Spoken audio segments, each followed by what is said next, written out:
Everyone, welcome to my new video. আজকের ভিডিওটা আমি স্টার্ট করছি মর্নিং থেকে।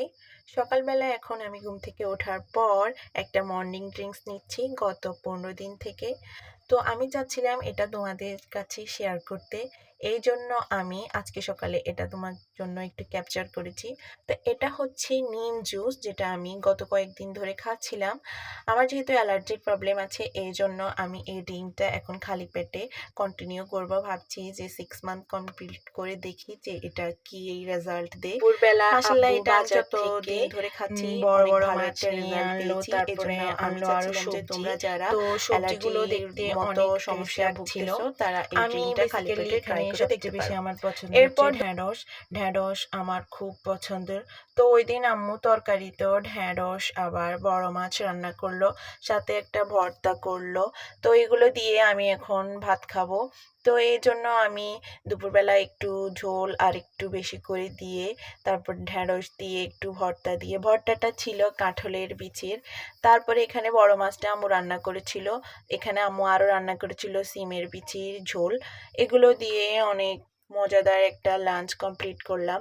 কারণ আমাদের দেশীয় খাবারে যতটা আমাদের ঐতিহ্যবাহী একটা স্বাদ পাওয়া যায়, সেগুলো আমরা অন্য ধরনের ফাস্ট ফুড বা ওগুলাতে এত ভাল লাগে না।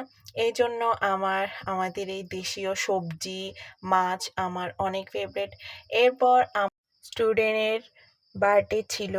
তো ও স্কুলে গিয়েছিল আর ওর ফ্রেন্ডরা ওকে অনেক সুন্দর সুন্দর বার্থডে কার্ড দিয়েছিল, যেটা ওরা নিজেরাই মেক করেছিল। তো আমাকে এসে এগুলো দেখাচ্ছিল। এগুলো অনেক প্রেটি ছিল। ওরা যেহেতু নিজেরাই এটাকে আর্ট করলো, আমি বলি ক্রিয়েটিভিটি হিসাবে অনেক সুন্দর হয়েছে। ওরা যেহেতু এখনো ছোট, এগুলো যে তারা এত সুন্দর করে প্রেজেন্ট করেছে, এটাই দেখতে খুব ভাল লাগছিল। তো ওর বার্থডেতে ও এগুলো পেয়ে খুবই খুশি হয়েছিল। তো এই জন্য ও আমাকে অনেকবার করে দেখাচ্ছিল, দেখো আমার ফ্রেন্ডরা কত সুন্দর সুন্দর বার্থডে কার্ড আমাকে গিফট করেছে। তো ওখানে আরও একটা বার্থডে কার্ড, ওটা ওর জন্য অনেক বেশি স্পেশাল ছিল, যেটা ওকে ওর ফ্রেন্ড সারা দিয়েছিল। তো ওখানে ওর ফ্রেন্ডের ছবি আঁকেছিল, যেটা দেখতে খুবই কিউট লেগেছিল আমার থেকে, এবং আমি নস্টালজিক ফিল করছিলাম আমার ছোটোবেলার মেমোরিগুলো ভেবে। তারপর আমরা একটু গ্রোসারি শপিংয়ের জন্য আম্মু সহ স্বপ্নে গিয়েছিলাম। তো ওখানে গিয়ে আমরা একটু টুকটাক আমাদের যা শপিং করা দরকার তা নিয়েছিলাম। তো এখানে আমি একটা ড্রিঙ্কস ট্রাই করব, তো ওইটা চার্জ করছিলাম, বাট লিটারলি ওটা আমি পেলাম না। তারপরেও টুকটাক শপিং করে আমরা স্বপ্ন থেকে বের হয়ে গেলাম। এরপর স্বপ্নের পাশেই ছিল আমার হাই স্কুল। তো ওখানে একটু গেলাম, যেহেতু একদম পাশাপাশি ছিল, এই জন্য স্কুলে ভিতরে না গিয়ে আর পারলাম না। আমার এই স্কুলটা সবচেয়ে বেশি মেমোরেবল।